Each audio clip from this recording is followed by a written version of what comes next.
अस्सलाम वालेकुम नाज़रीन, प्रोग्राम अॼु जी ॻाल्हि में मां आहियां मेज़बान सबीन मेमण। नाज़रीन, थर हिकु अहिड़ो इलाइक़ो आहे जंहिंजी सूंहं जा मिसाल ॾिना वञनि था। थर में बरसाति खां पोइ थींदड़ सावक में एतिरी त ख़ूबसूरती हुजे थी जो परे परे खां माण्हू थर जो हुस्न ॾिसणु अचनि था। थर में मोरनि जहिड़े पखी जी ख़ूबसूरती खे केतिरनि ई शाइरनि पिणु पंहिंजी शाइरीअ में ॻायो आहे, पर बदकिस्मतीअ सां उहो ई थर अॼु शदीद ॾुकार जी लपेट में आहे। जिते कॾहिं मोर रक़्स कंदा हुआ, उते अॼु मौत जो राकास घुमी रहियो आहे। थर में शदीद ॾुकार सबबि जिते माल मता जे मरण जो सिलसिलो शुरू थियो, त इन वकड़ में केतिरनि ई थरनि सननि मासूम ॿारनि जूं हयातियूं पिणु अची वयूं ऐं हिन वक़्त ताईं केतिरनि ई ॿारनि जे फौत थियण जूं ख़बरूं मीडिया में रिपोर्ट थी चुकियूं आहिनि। अॼोके प्रोग्राम में इन मौज़ू ते ॻाल्हाईंदासीं। असां सां स्टूडियो में महिमान आहिनि तर्ज़े निगाह डॉक्टर अली अहमद रिन साहब। वॾी महिरबानी डॉक्टर साहब, मुंहिंजो प्रोग्राम आहे। डॉक्टर साहब, इंतिहाई अफ़सोसनाक सूरत हाल जंहिंखे चइजे हिन वक़्तु थर में आहे। केतिरनि ई ॿारनि जे उन्हनि जे वालिदेन जे फौत थियण जूं ख़बरूं रिपोर्ट थियनि थियूं। कीअं ॾिसंदा तव्हां, कीअं तर्जियो कंदा हिन सूरत हाल जो? ॾिसो ही बदकिस्मती सां थर सदियनि खां इन ई शक्ल में रहियो आहे या गुज़िरियल जेके बि पीरियड्स रहिया आहिनि उन्हनि में हर भेरे वाइदात थींदा आहिनि थरियुनि सां। त हाणे असां हिन इलेक्शन खां बाद में थर खे सरसब्ज़ गुलो गुलज़ार कंदासीं, माण्हुनि खे सहूलियत ॾींदासीं, पर सूरत हाल ई लॻभॻि रही आहे। हिन भेरे छा थियो आहे त जेको मुख़्तलिफ़ ही ॻाल्हि थी आहे त जेका मीडिया स्ट्रांग आहे, माना थरनि सां हीअ बदकिस्मती को पहिरियों दफ़ो न आहे। ईअं ख़ामोशी में उते ॿार गुज़ारे वेंदा आहिनि, उते उन्हनि जो जेको माल मवेशी आहे ईअं ई मरी चुको हूंदो आहे। माण्हू लॾ पलाण कंदा आहिनि, बुख बदहाली उन्हनि खे सदियनि खां सालनि खां रही आहे। हिकु नई फिनामिना कोन्हे। नई शइ इहा थी आहे त हिन भेरे मीडिया मुल्क में स्ट्रांग आहे ऐं पीपल्स पार्टी जा ख़ैरख़्वाह मौजूदु तमामु घणा आहिनि मीडिया जे अंदरि जेके इन इशू खे खणनि ऐं उन इशू खे उभारनि। ऐं इन खां अलावा मक़ामी तरह जेको ब्यूरोक्रेसी या हेल्थ डिपार्टमेंट जे अंदरि हिकिड़ो टकर हो उन्हनि ऑफिसरनि जे विच में, जितां उन्हनि पहिरीं मीडिया खे ख़बरूं लीक कयूं त हिन तरीक़े सां ॿार मरी रहिया आहिनि, ऐं उहा पोइ सिंधी मीडिया रिपोर्ट करणु शुरू कयो त बि एतिरो तवजो न हुई। पोइ उर्दू मीडिया या जेका सॼे मुल्क जी जेका ॿी मीडिया आहे उन जे अंदरि जॾहिं ख़बरूं आयूं आहिनि उन खां बाद में इहा हिकिड़ी हाइप क्रिएट थी आहे। इन मां सुठो थियो जो माण्हुनि जी तवजो वई, न त इहा जेका सूरत हाल रुगो थर सां न, सिंध जे हर इलाइक़े में बदहाली आहे। काछो हुजे, कोहिस्तान हुजे, कंहिं बि शहर में वञो, माण्हुनि जो जेके ही ज़रूरतूं आहिनि, जेको कैलोरिक इंडेक्स आहे इन में बि सिंध सभिनी खां पोइ ते आहे, ह्यूमन डेवलपमेंट इंडेक्स में बि सिंध पोइ ते आहे। हर जगह सूरत। पर डॉक्टर साहब, सिंधी मीडिया में ये ख़बरूं केतिरे ई वक़्त खां रिपोर्ट थियनि पियूं। थर में जानवरनि जे मरण जो हिकिड़ो सिलसिलो शुरू थियो, जंहिं माल मता ते उन्हनि जो गुज़र सफ़र हूंदो हो, उन्हनि जा ढांचा उते तस्वीरुनि समेत रिपोर्ट थींदा हुआ, टीवी में ख़बरूं हलंदियूं हुयूं। उन खां पोइ इन्हनि ख़बरुनि जो सिंध सरकार पारां, ज़िम्मेवारनि पारां, चूंडियल नुमाइंदनि पारां कॾहिं बि को नोटिस न वरितो वियो, को ध्यानु ई न ॾिनो वियो त आख़िर इन तरह जी सूरत हाल जेका डेवलप थिए थी उन जा नतीजा छा निकिरी सघंदा। ॾिसो न, ही हिकिड़ी जेका बेरहम हुकूमत आहे जंहिंजो अवाम जे फलास, हाणे नारो इहो हूंदो आहे त अवामी ताक़त सां असां इक़्तिदार में चूंडिजी अचूं था,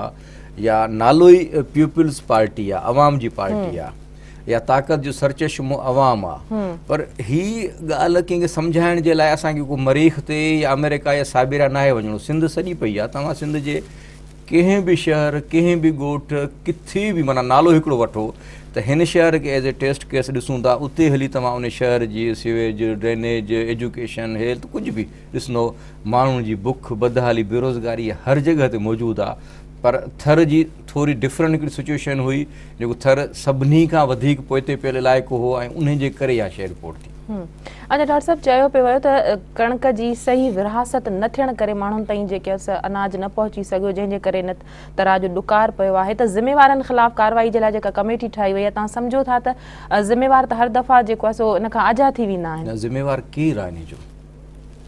ॾिसो न, तव्हांखे हीअ ॻाल्हि सम्झायां त तव्हां हिकिड़ी रांदि जा उसूल अहिड़ा ठाहियो जंहिंमें जेको फाउल आहे उहो ई खटंदड़ आहे। तव्हां जेके बि मिनिस्ट्रीज़ या पोर्टफोलियोज़ इन बुनियादनि ते किन बि माण्हुनि खे ॾियो त हू उन खे दुबई सम्झी उन मां कमाईंदा ऐं उतां ब्रीफ केस 2-3 हथनि मां थींदे मथे ताईं पहुचाईंदा। जेके बि खाता आहिनि, तव्हां कोई बि खाते जो नालो वठो, जेको खुराक जो खातो हो, तव्हांखे ख़बर आहे त जेको हमीर नादिर मंगसी उनजो मिनिस्टर हो, उन ज़माने जे अंदरि सिंध में छा थी रहियो हो, या जेके ॿिया मुख़्तलिफ़ खाता हुआ उन सभिनी खे विरायो ईअं पियो वियो त हीअ तव्हांखे इंफॉर्मेशन डिपार्टमेंट आहे, हीअ तव्हांखे लोकल गवर्नमेंट डिपार्टमेंट आहे, हीअ एजुकेशन आहे, हीअ हेल्थ आहे, हाणे तव्हां पाण बि खाओ ऐं असांखे बि कमाए ॾियो।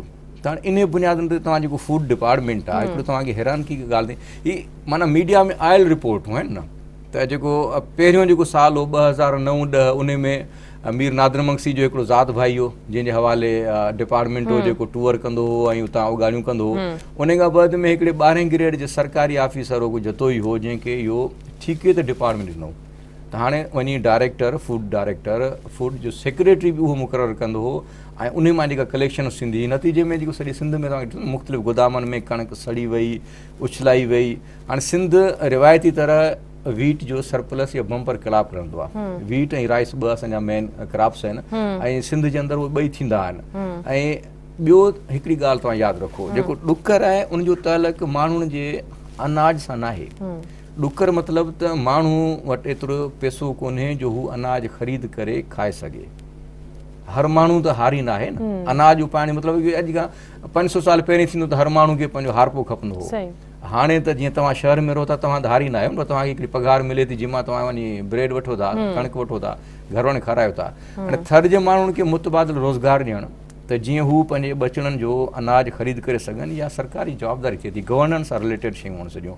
इहो पहिरें ॾींहं खां जॾहिं इहो बहस उथियो सोशल मीडिया ते, या जेका असांजी जेका ग्लोबल मीडिया हुई उन ते मुंहिंजो नुक़्तो नज़र इहो ई रहियो त हिन जो सॼो सौंसदो तालुक बैड गवर्नेंस सां।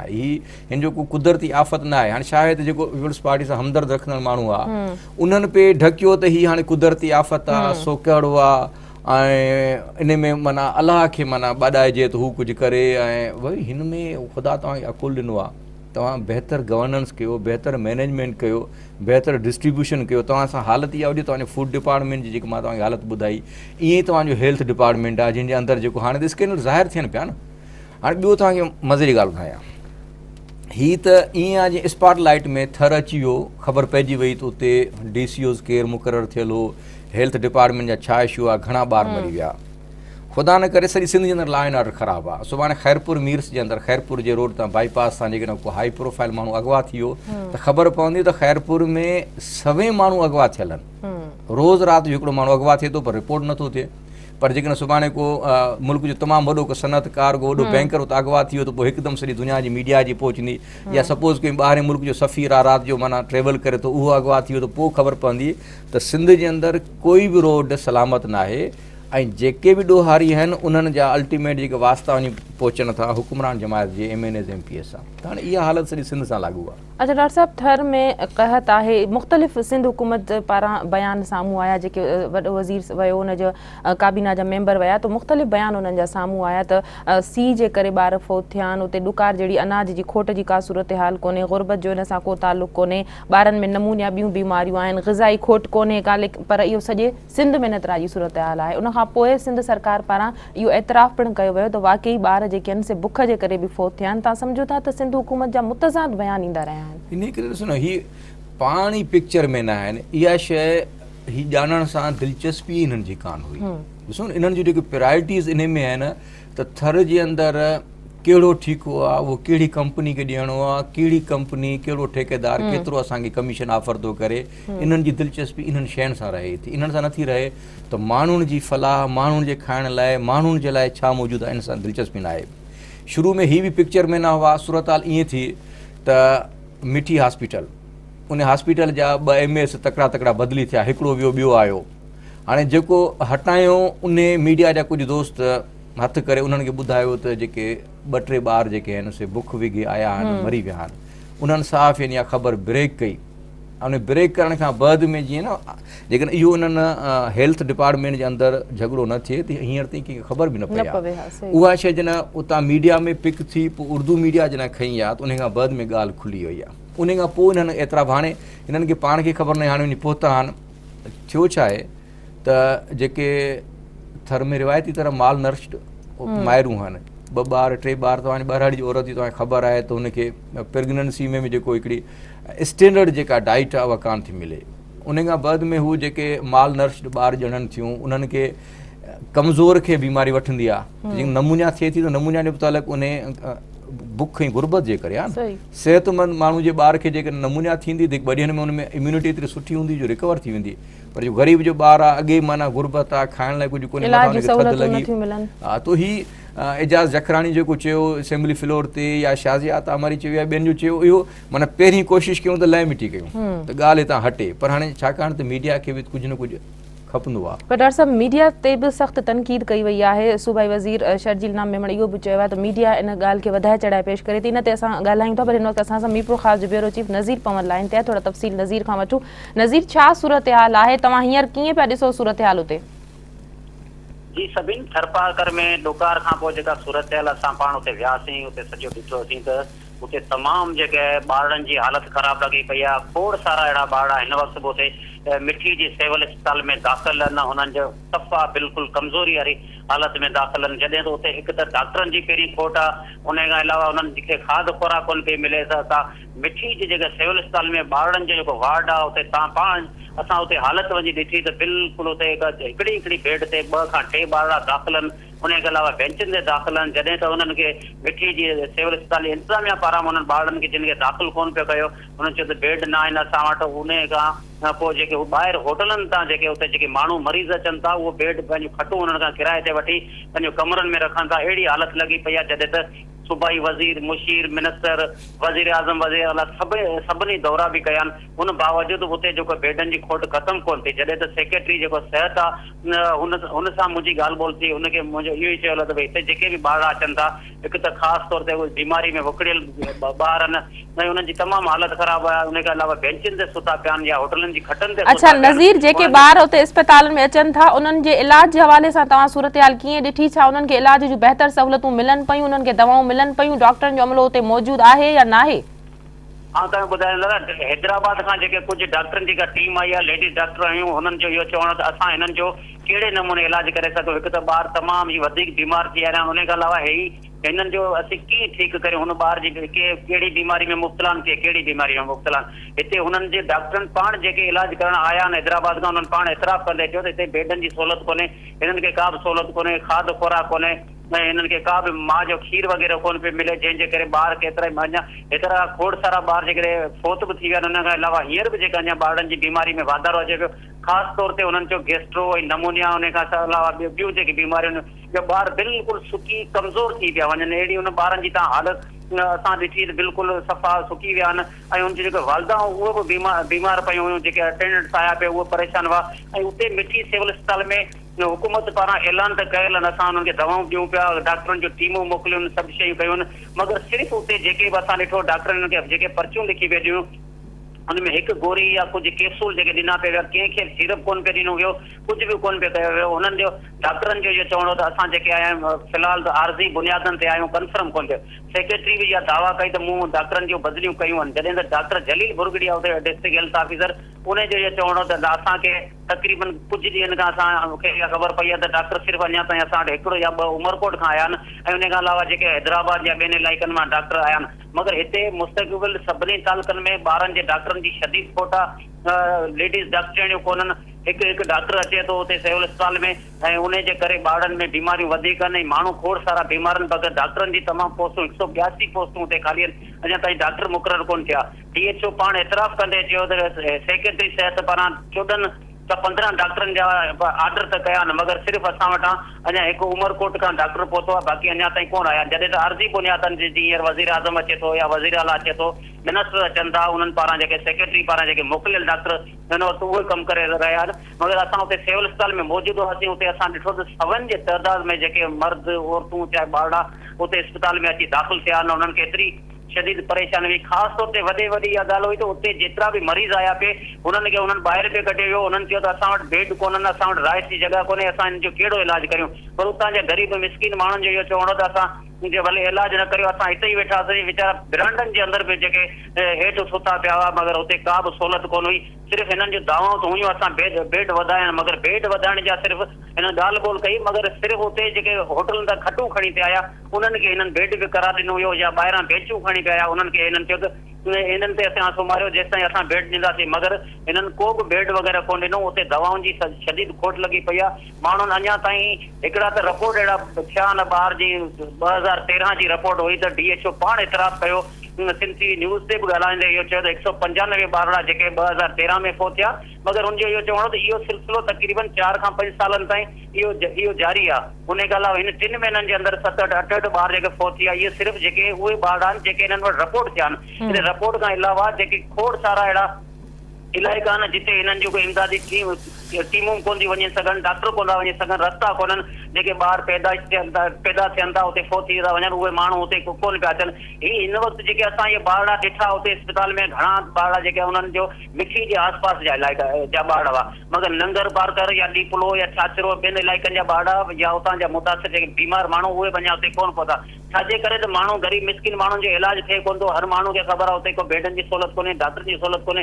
पोइ जेके पैसे वारा माण्हू आहिनि त जेके ॿियनि शहरनि में खणी था वञनि, अक्सर उते ग़रीब मिसकिन माण्हुनि जी जेके उते सिविल अस्पताल में ॿारनि खे खणी पिया, मगर इलाज कोन घटि हुअण जे करे हू पाण। अच्छा नज़ीर, माण्हुनि में इमदादी सामान जी विरासत जो नज़ीर माण्हुनि में इमदादी सामान जी विरासत जो सिलसिलो तव्हांखे कीअं थो नज़र अचे उते? जी, सभिनी इमदादी सामान जेका विरासत आहे उते मज़हबी तंज़ीमुनि पारां, ॿियनि सियासी समाजी तंज़ीमूं, मुस्लिम लीग नून हुई, पीपल्स पार्टी, सपाफ, इन्हनि पारां कैंपूं त लॻायूं वयूं, मगर इन्हनि ज़िले इंतज़ामिया जो इहो चयो त असां इन्हनि खे ॻोठनि में इमदाद ॾिनी आहे, मगर असांखे उते ॻोठनि उतां असां माण्हुनि खां पुछा ॻाछा कई, हुननि चयो असांखे कुझु थेला मिलिया आहिनि मगर घटि इमदाद मिली आहे। छाजे करे त ज़िले इंतज़ामिया जेका बि उतां आहे पहिरें ॾींहं खां जॾहिं खां इहे इमदादी कार्रवायूं शुरू थियूं या इहे केस जेको आहे ॿारनि जे फोत थियण जो मीडिया में हाईलाइट थियो आहे, उन खां पोइ तक़रीबन रोज़ाने जे बुनियाद ते 2 खां 4, 5, 6 मिनिस्टर वञनि था या वज़ीर आला या 2 दौरा थी चुका आहिनि। अॼु वज़ीर आज़म आयो आहे, पीपल्स पार्टी चेयरमैन बिलावल भुट्टो आयो आहे। सॼी इंतज़ामिया जेको हुननि खे प्रोटोकॉल ॾियण में ऐं ॿियनि मसइलनि में क़ाबू लॻी पई आहे। उन खां अलावा सिविल अस्पताल जेका मिठी आहे उहो ईअं सम्झो त गढ़ लॻो पियो आहे। उतां सवनि जे तइदाद में हिकिड़ा त माण्हू बीमार अची था वञनि, पंहिंजो इलाज करण लाइ सख़्तु उन्हनि खे परेशानी थिए पई। ॿिया शहरनि जा माण्हू या आसपास जा माण्हू ॾिसण लाइ करे उते बीहनि था। जेकॾहिं हिकिड़ो को मिनिस्टर अचे थो उन सां गॾु तक़रीबन 10 खनि पुलिस वारा अचनि था, उनजा गार्ड अलॻि गार्ड प्राइवेट हूंदा आहिनि। जेकॾहिं वज़ीर आला अचे थो उन सां गॾु माण्हू हुजनि था, मिनिस्टर उन सां गॾु हुजनि था, वज़ीर मुशीर इन्हनि जो गढ़ बनियल आहे। माण्हू माना उते अची सिर्फ़ु इहो ॾिसण लाइ अची रहिया आहिनि। ॿियो कुझु आउं तव्हांखे ॿुधायां, कुझु अहिड़ा बि माण्हू हुआ जेके सिविल अस्पताल जे मेन गेट जे अंदरि अची विया। उतां जे कुझु माण्हुनि उन्हनि खे चयो त तव्हांखे इमदाद मिलंदी, जेको सवनि जे तइदाद में उते बि औरतूं अची वियूं, मगर उन्हनि खे का बि उते इमदाद वग़ैरह न मिली। उते पुलिस उन्हनि खे धिका ॾींदी रही, पुलिस उन्हनि खे लठियूं हणंदी रही भॼण लाइ, पर हुननि जो चवण त असां मरीज़नि सां गॾु आया आहियूं।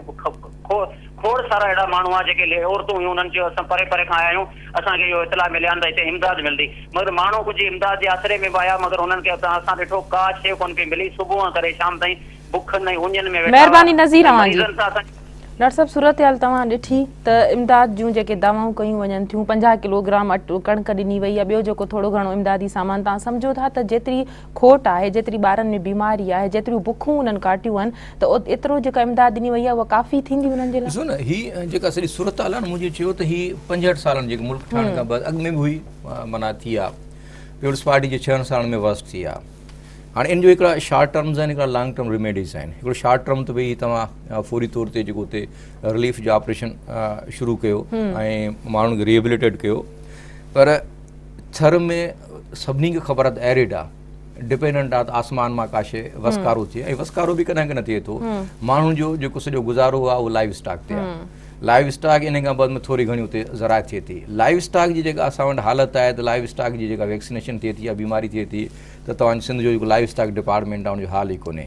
तव्हांखे इहो प्रोग्राम में ॿुधाईंदो आहे, लाइव स्टॉक जो अॻूणो सेक्रेटरी हो मेमो कोई 80 करोड़ जो फ्रॉड करे मुल्क खां भॼी कैनेडा हलियो वियो आहे, कि किथे रिपोर्ट ई कोन थो थिए। पूरा फोडरनि जा माना हिकिड़ा ठटे जे पासे का शयूं चयूं त हणूं था त माल जो चारो पोखींदासीं, राति पेट में पैसा कढाए भॼी वियो आहे, त हाणे उहा शइ उते ई रही। त हाणे जॾहिं तव्हां सिंध जे अंदरि इहा सूरत हाल हुजे त तव्हांजा लाइव स्टॉक डिपार्टमेंट जा हाल ख़तमु हुजनि, तव्हांजो फूड डिपार्टमेंट पूरो हुजे, तव्हांजो हेल्थ डिपार्टमेंट उन जे अंदरि को चाड़ो न हुजे, त माण्हुनि सां इहे मिज़रीज़ थियनि थियूं। हीअ सुधरियल दुनिया जे अंदरि अहिड़ी क़िस्मनि जूं शयूं माना क्रिमिनल नेग्लिजेंस लिखबियूं आहिनि। हीअ के कुदरती आफ़तूं न आहिनि, के आसमान तरफ़ां न आहिनि, हीअ असांजूं पैदा कयल आहिनि, असांजे हुकुमराननि जूं, असांजी बैड गवर्नेंस जूं। इन जे लाइ हिकिड़ो प्लान ठाहिनि त हीअ चङो हाणे थर में फौरी इंटरवेंशन करे हिन तरीक़े सां मेयर्स वठूं था, जीअं माण्हुनि में जेको बि ॿारनि में बीमारी आई आहे, जेके मदर्स में बीमारी आहे, जेके माण्हुनि खे अनाज जी खोट आहे, हीअं पूरी कंदासीं। माण्हुनि खे रिहेबिलिटेट करे हिकिड़ो थर जे लाइ हिकिड़ो प्लान हूंदो आहे, हमेशह हूंदो रहियो आहे।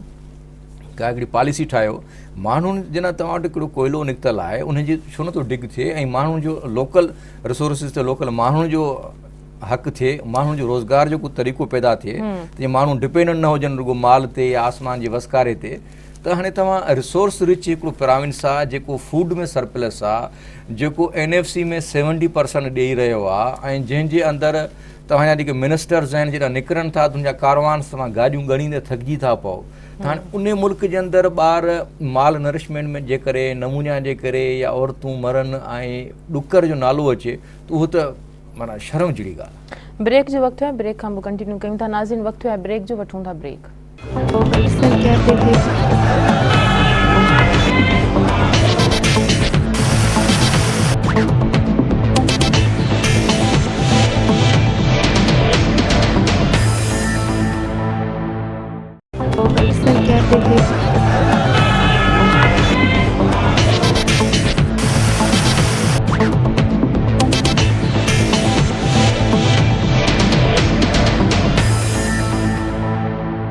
वेलकम बैक नाज़रीन। हिन वक्त असां सां डिप्टी कमिश्नर थरपारकर आसिफ इकराम लाइन ते, उन्हनि खां डिटेल वठंदासीं। आसिफ साहब, क्या सूरत हाल है इस वक्त थरपारकर में? थरपारकर में जी आज हमारी मीटिंग कॉन्फ्रेंस भी हुई है, ब्रीफिंग हुई प्राइम मिनिस्टर के साथ, जिसको कैबिनेट के लोग भी थे, चीफ मिनिस्टर भी थे, बिलावल भुट्टो साहब भी थे और दीगर और भी थे। उसके अंदर जो सिनेरियो था ड्रॉट के हवाले से उसको हमने डिस्कस किया है। और जैसे कि आपको पता ही होगा, मीडिया में रिपोर्टेड है कि ड्रॉट का इश्यू मौजूद है, तो उसको हम लोगों को रिलीफ प्रोवाइड कर रहे हैं। और रिलीफ कई हवाले से, एक तो खासकर जो बच्चों की ट्रीटमेंट के हवाले से, दूसरी रिलीफ जो है हमारी जो लाइफ स्टॉक जो कि उसमें कुछ डेथ हुई है, कुछ मारे गए हैं जनाब, उसके हवाले से। और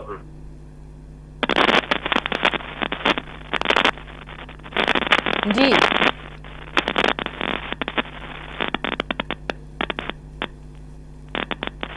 आसिफ साहब, आपके मेरी आवाज़ आ रही है आपको?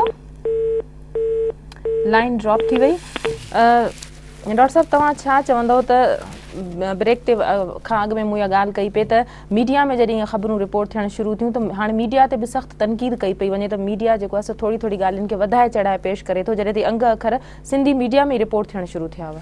ॾिसो न, मां जीअं अर्ज़ु कयो त ही चाहिनि था त जीअं ॿारहाड़ी जो मर्द पंहिंजी घरवारी खे वेठो कुटींदो आहे, वेठो कुटींदो आहे, ऐसी ताईं जेसिताईं पाड़े में ख़बर नथी पए, पोइ वरी पाड़े वारनि ते कावड़ पोइ आहे त उहा असांजो घर जो मसइलो आहे, तव्हां छो था असां कावड़ कयो। हाणे हीअ सम्झनि था त सिंधी अवाम जिन खे असां वोट रस्ते ख़रीद कयो आहे, उन्हनि सां जीअं वणे तीअं कयूं, उन्हनि जा सभु वसीला लुटियूं, उन तरक़ियाती बजट खाऊं, उन्हनि खे न सिहत ॾियूं, न तालीम ॾियूं, न रोज़गार, कुझु न ॾियूं, पर ॻाल्हि किथे निकिरे न।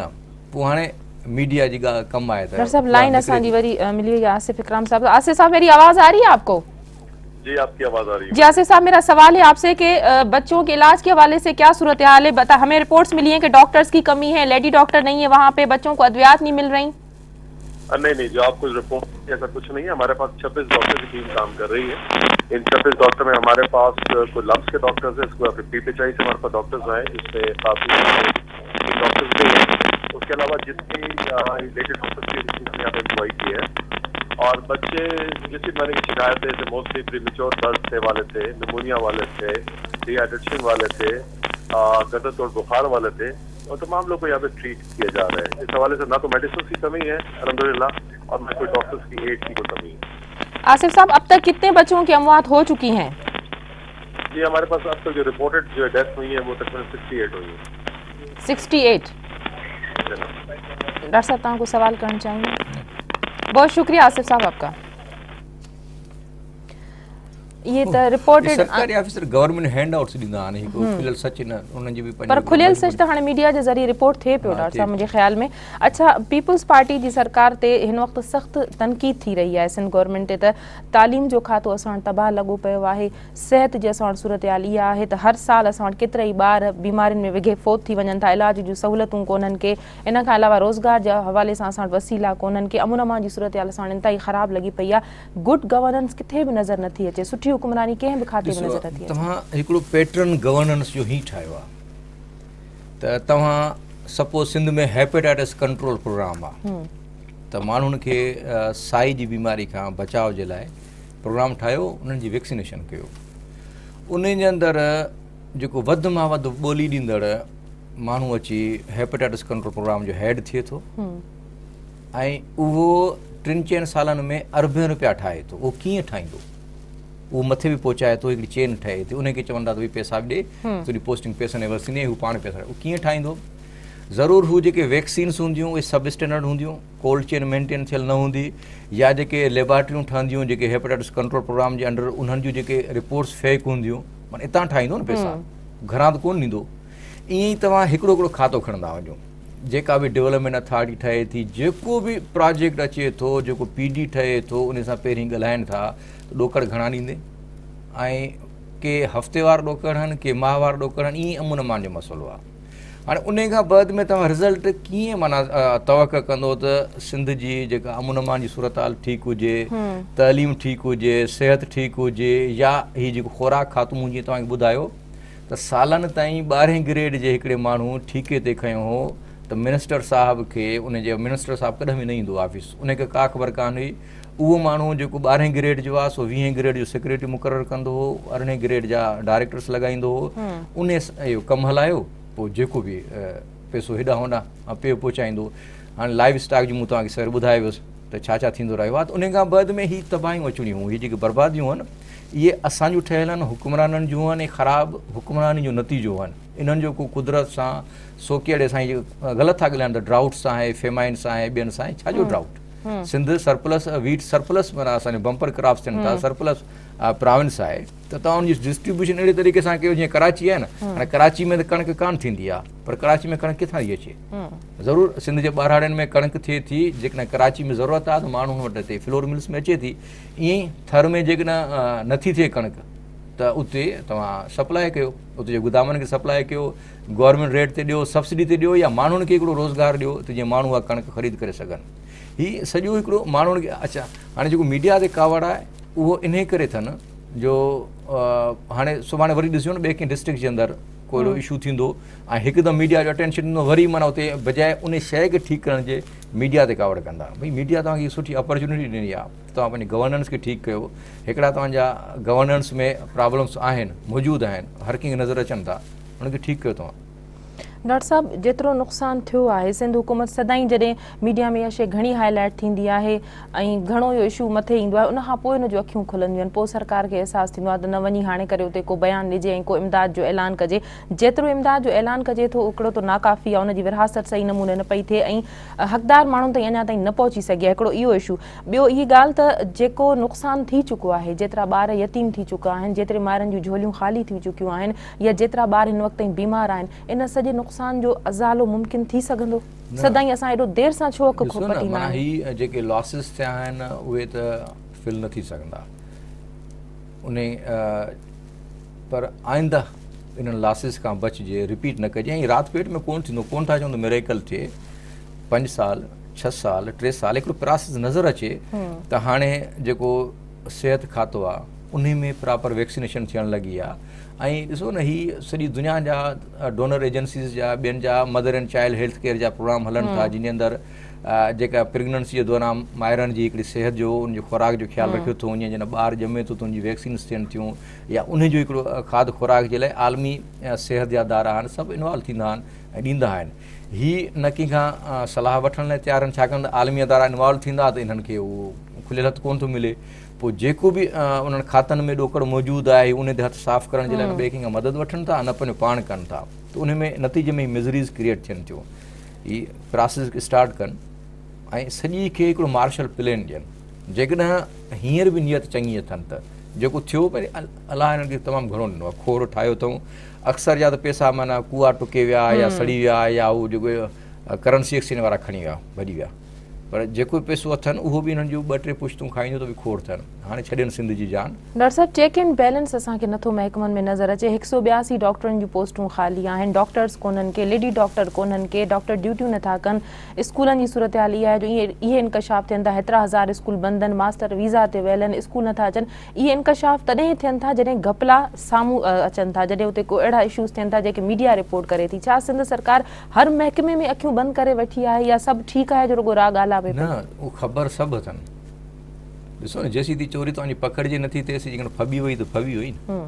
अहिड़ा खोड़ महकमा आहिनि, तव्हांखे का ख़बर कान हूंदी त ॿेले खाते में छा थी रहियो आहे। ॾिसो न, अहिड़ा महकमा जेके रिपोर्ट नथा थियनि, तव्हांखे का ख़बर कोन ईंदी त यूथ डेवलपमेंट में छा थी रहियो आहे, स्पोर्ट्स में छा थी रहियो आहे, का ख़बर कान हूंदी अनटिल उन शइ जे बारे में को अटेंशन मीडिया रस्ते आवाम जो नथो थिए, पोइ ख़बर थी पए त हुते ही थी रहियो आहे ऐं हाणे वारो वारो कयो। पोइ बि क्राइसिस मैनेजमेंट आहे त हिन बहरान मां निकिरो ऐं फ़िलहालु माण्हुनि खे ॿिए पासे किथे डाइवर्ट कयो त जीअं हितां अटेंशन घटि थिए। ही आहे सॼो इन सां त जेके गवर्नमेंट पावर में आहिनि, जिन वटि असांजा इन्फ्लुएंस मौजूदु आहिनि, रिसोर्सिस आहिनि, जेके डिसीजन्स मेकर्स आहिनि, उन्हनि खे मॉरली अंडर प्रेशर कजे त जीअं हू पंहिंजे पाण खे ठीकु कनि।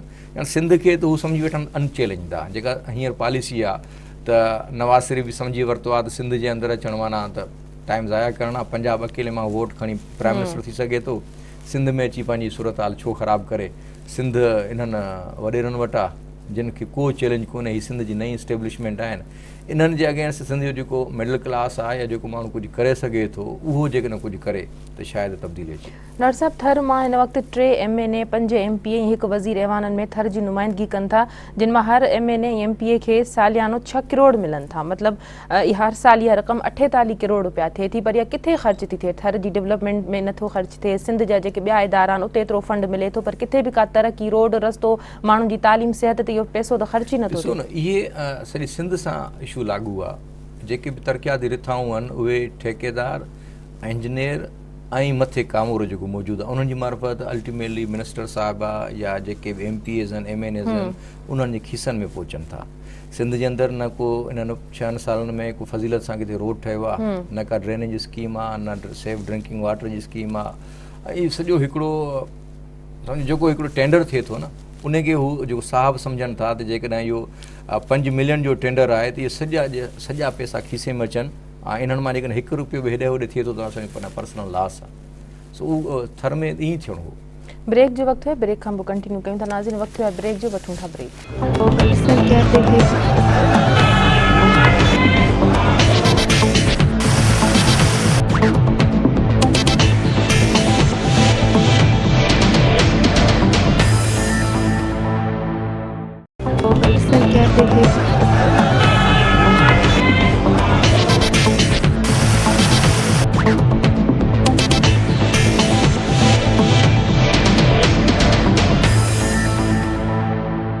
वेलकम बैक नाज़रीन। हिन वक़्तु असां सां पीपल्स पार्टी जा MPA खटूमल जीवन लाइन ते आहिनि, उन्हनि खां इन हवाले सां तफ़सील वठंदासीं। खटूमल साहब, हिन वक़्तु तव्हां छा सूरत हाल ॾिसो पिया? ॿारनि में मुख़्तलिफ़ बीमारियुनि जे करे हिन वक़्तु केतिरा ॿार बुख विगे, बीमारियुनि विगे फौत थी चुका आहिनि? ॾिसो, असां हिते थर जा रहवासी आहियूं। असां हर शइ खे, इहो जेको इशू खे हाइप जेका ॾिनी वई आहे मीडिया तरफ़ां, ऐं जेकॾहिं ॿारड़ो को बि बुख विघे हिते कोन मूं आहे।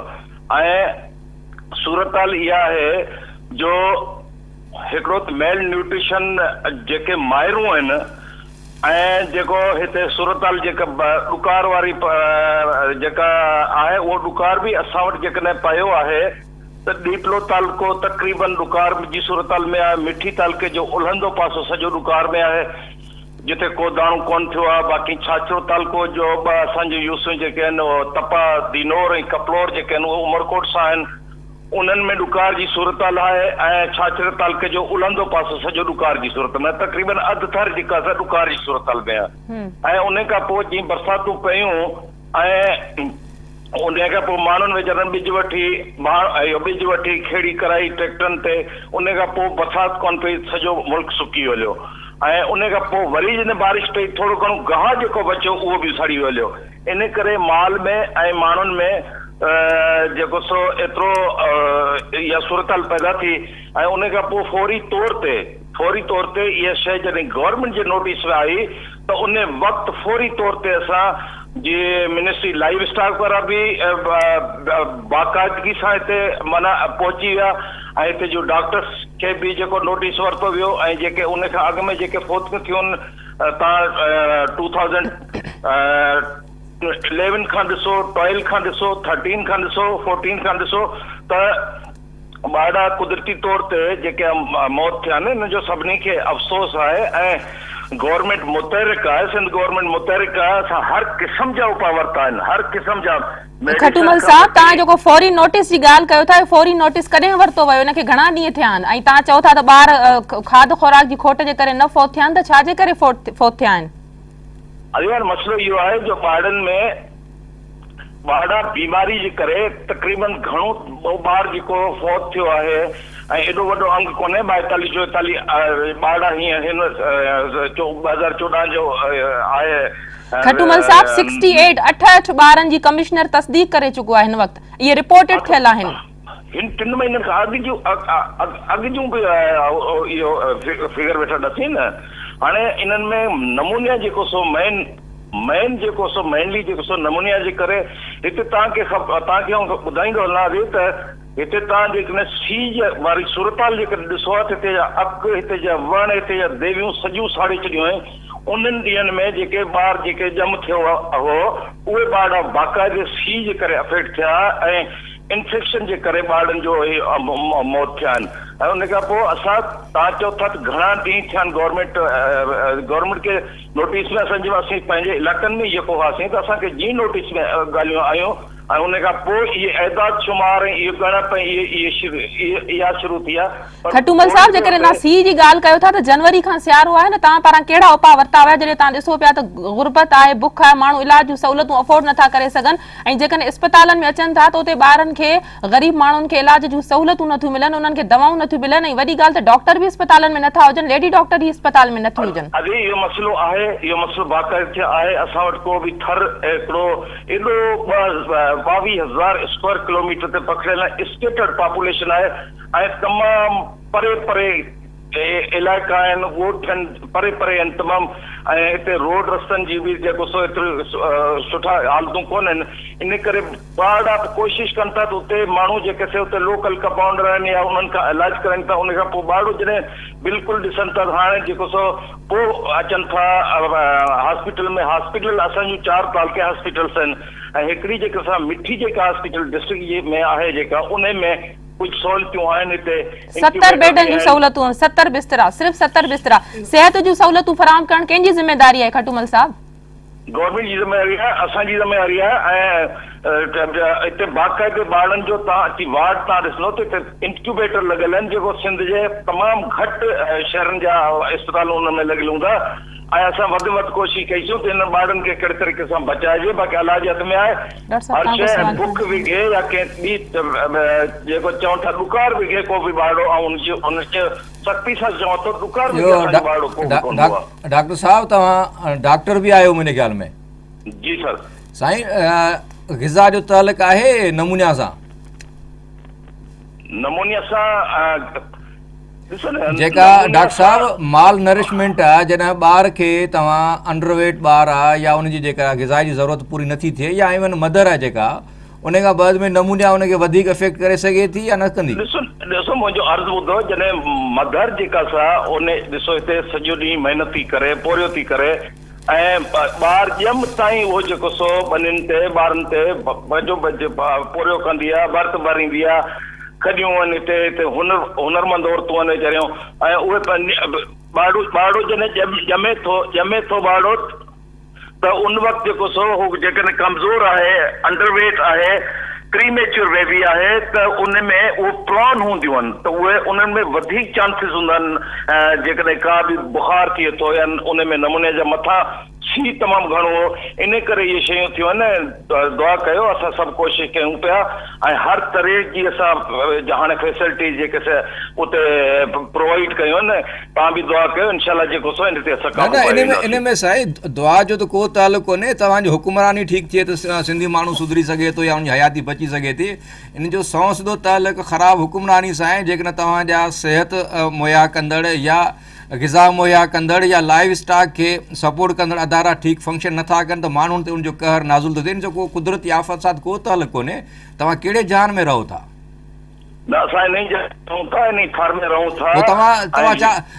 तव्हां सियासतदान आहियो, तव्हां सम्झो था त माण्हू एॾो लाइलमन जो सम्झनि था जेको आफ़त सां तालुक आहे या को अलाह रहम करे। साईं मुंहिंजी ॻाल्हि ॿुधो, तव्हांजी हुकुमरानी ख़ुदि हिकिड़ो कहर इलाही थी सिंधी माण्हुनि जे मथां नाज़ुल थी रही आहे, जिन जे करे एॾी वॾी मुसीबत सिंधियुनि ते थी आहे। तव्हां पंहिंजी हुकुमरानी ठीकु कयो त माण्हुनि जी जेका सिहत, उन्हनि जो रोज़गार, उन्हनि जी तइलीम या उन्हनि जी जेके माल मवेशी जूं शयूं ठीकु थियनि। महिरबानी कयो। तव्हां महिरबानी करे तव्हां विज़िट कयो थरपारकर जे हवाले सां। असां जेको हिते कमु कयो आहे या माण्हुनि जी भलाई लाइ, माण्हुनि जी बहितरी लाइ, उहो त तव्हांजी नज़र अचे पियो, उहा तव्हांजी भलाई त माण्हुनि जी नज़र अचे पई जो माइरूं जेके आहिनि बुख विघे जेके ॿार ॼणनि थियूं माइरुनि खे खाइण लाइ को वेलो कोन्हे, जेको ॿार पैदा थो थिए उहो अंडरवेट आहे। अवां डॉक्टर आहियो, अवां डॉक्टर हूंदे ई इन्हनि शयुनि खां डिनाए करे रहिया आहियो अंडरवेट चाइल्ड त न थींदो जॾहिं माइर खे माना थींदो। एडमिनिस्ट्रेशन जो मसइलो आहे, उन लाइ असां फौरी तौर ते एक्शन खणी फौरी तौर ते जेको उन्हनि ते केस बि दाख़िल थियो आहे उनजे MS ते, ऐं उन सां गॾोगॾु जेका बि इंतज़ामिया इन्वॉल्व हुई इन्हनि शयुनि खे जेको माली कंदा असां सभिनी खे सस्पेंड कयो आहे। इंक्वायरी अहिड़े ऑफिसर खां सनाउल्लाह बाजी साहब खां करे पिया 3 ॾींहंनि जो टाइम घुरियो।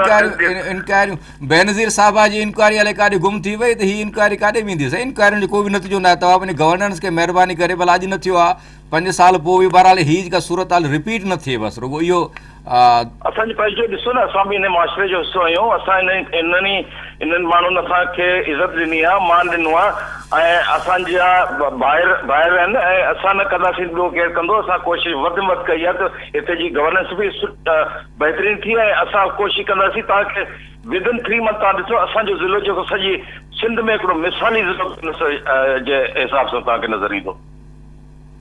महिरबानी अवांजी खटूमल साहब। डॉक्टर साहब जीअं तव्हां ॿुधो सिंध हुकूमत पंहिंजी अञा बि होॾ ते क़ाइमु आहे त फौरी तौर उन्हनि नोटिस वरितो। तव्हां सम्झो पिया 2-3 महीननि खां ख़बरूं रिपोर्ट ऐं ही वरी बि उहो कुदरत ते ऐं आसमान ते हणण त उन्हनि जे करे इहे छा थो थिए न दी त सोलो दग आहे पंहिंजी ज़िम्मेदारी मां आजो करणु। त जीअं ॿोॾुनि भेरे असांजे CM साहिबु चयो हो त दरिया बादशाह आहे उनजी मर्ज़ी आहे जाॾे वञे, पोइ नतीजे में जेके माण्हुनि खे उहे बंद जेके टुटण खां बचाए सघिया पिए या उहा जेका मुसीबत घटाए सघिजी पई, उन मुसीबत सॼी सिंध जो अधु हिसो मुतासिर कयो ऐं माण्हू दरबदर थिया, कैंपनि में विया ऐं ॾाढी ख़राबु सूरत हाल जो थी, माण्हू पिनण ते मजबूर थिया ऐं बाद में सिंधी माण्हुनि जी इज़त नफ़्स मजरू थी वतन कार्डनि या ॿियनि कार्डनि जे लाइ कतारूं कोई बीठा हुआ। हींअर थर सां इहा हालत कंदा त पर हेड पर फैमिली 30,000 40,000 50,000 माण्हू जेके उनजी इज़त नफ़्स मरंदी, उन्हनि जो मुतबादिल रोज़गार कोन कंदा। हीअ आफ़त वरी ॿिए के साल ईंदी, ईअं ई पी रिपीट थींदी, पर ही इन में करे जान छॾींदा त पर हेड हिननि खे 30,000 40,000 माण्हू कतारुनि में बीठा हूंदा बजाए कमाइण जे, इहा ॻणती हुननि जेको पैकेज या जेका इमदाद मिले थी असांखे, तव्हां सम्झो था त उनजी प्लानिंग न हुअण करे बि उहा गुम थी वञे थी, मुस्तहिक माण्हुनि खे नथी मिले, माण्हू उते जो उते ई बुखनि में जिथां शुरू थिए थो वरी ॿिए साल उन ई कंडीशन मां ॿीहर गुज़रे थो। प्लानिंग असां वटि आहे सोल्यूशन ई कोन्हे। सपोज तव्हां हिकिड़ो पर हेड फैमिली 2 लख रुपया बि ॾियो था, पर उहो केतिरा ॾींहं खाईंदो जेसीं ताईं उन खे हू रोज़गार को मुयसर नथो थिए। हीअ सॼी शइ तव्हांजी मुस्तक़िल सोर्स ऑफ इनकम में जेसीं कन्वर्ट नथी थिए, तव्हांजो रोज़गार न आहे। जीअं हुन चयो पिए त औरतूं हुनर कनि थियूं, बिल्कुलु जेका काटेज इंडस्ट्री आहे या जेका उन्हनि वटि ट्रेडिशनल फोक इंडस्ट्री आहे उनखे इनकरेज कजे, माण्हुनि जो रोज़गार जो ज़रियो मटाइजे ऐं ख़ुदि इहे जेके ज़मीनूं आहिनि उन्हनि जे उते नंढड़ा नंढड़ा डैम ठाहियो जेको पाणी जमा कयो त जीअं माण्हू मुस्तक़िल इरिगेट करे सघनि, या जेका उनजो लाइव स्टॉक जो जो डिपार्टमेंट आहे ऐं तव्हां ॿाहिरां इन्वेस्टर्स आणियो उते लाइव स्टॉक में इन्वेस्ट कनि त जीअं माण्हू जो हिकिड़ो मुस्तक़िल सोर्स ऑफ इनकम ठहे न। बाक़ी इहो हर 2-3 साल तव्हां चवंदो त हाणे वरी आफ़त अची वई आहे, वरी माण्हू कतार में बीहो ऐं वठो। डॉक्टर साहब आख़िरी सवाल मां तव्हां खां करणु चाहींदमि, प्रोग्राम जो वक़्तु बि ख़तमु पियो थिए। पीपल्स पार्टी जो केतिरा ई जेके आहिनि से इशूज़ साम्हूं अची विया आहिनि, तालीम जे हवाले सां, सिहत अमन अमान जी सूरत हाल अञा कंट्रोल न पई थिए, माण्हुनि में जाली भर्तियूं वग़ैरह कयूं वयूं। तव्हां सम्झो पिया त पीपल्स पार्टी जो फ्यूचर में इन्हनि शयुनि जे ते तमामु घणो असरु थिए थो ऐं पीपल्स पार्टी जो वोट बैंक सिंध मां बि ख़तमु थी सघे थो या घटि थी सघे थो? ॾिसो न, हीअ जेका पोयूं इलेक्शनूं इन्हनि जे अंदरि बि सिंध जे सभिनी शहरनि जे अंदरि पीपल्स पार्टी जे कैंडिडेट्स खे वोट न मिलिया, पर माण्हुनि वटि हिकिड़ो मुतबादिल न हुजण जे करे माना हीअ जेका सॼी सूरत हाल आहे इन में मतिलबु सिंध में ट्रेडिशनली पीपल्स पार्टी जो मुतबादिल केरु आहिनि? कॉम्बरस आहिनि न। हाणे जमायत उल दावा या जमायत इस्लामी अची मिठी में कैंप हणे पर तव्हांजा कॉम्बरस नज़र न अचनि या जेको मुतबादिल थियण जी सघ रखंदड़ या ख़्वाहिश रखंदड़ हुजनि त पोइ ही बदकिस्मतियूं सिंध ते बार बार विज़िट कनि थियूं। माना ॿई पासे मुसीबत में आहियूं। हिकिड़े पासे हिकिड़ा हुकुमरान आहिनि जिन जे ख़राबु हुकुमरानी जे करे सिंध भोॻे पई ऐं जेके मुतबादिल थियण जी कोशिशि कनि पिया से बि रुॻो ख़्वाहिशनि या सोचुनि में आहिनि, घर वेठा आहिनि, सुता पिया आहिनि, कुझु नथा कनि। वॾी महिरबानी अव्हां जी, अव्हां प्रोग्राम लाइ आया। नाज़रीन अॼु जी ॻाल्हि प्रोग्राम जे वक़्त ते ख़तमु थो थिए। पंहिंजी मेज़बान सभिनी मेमण खे ॾींदा इजाज़त। अल्लाह वाहिगुरु।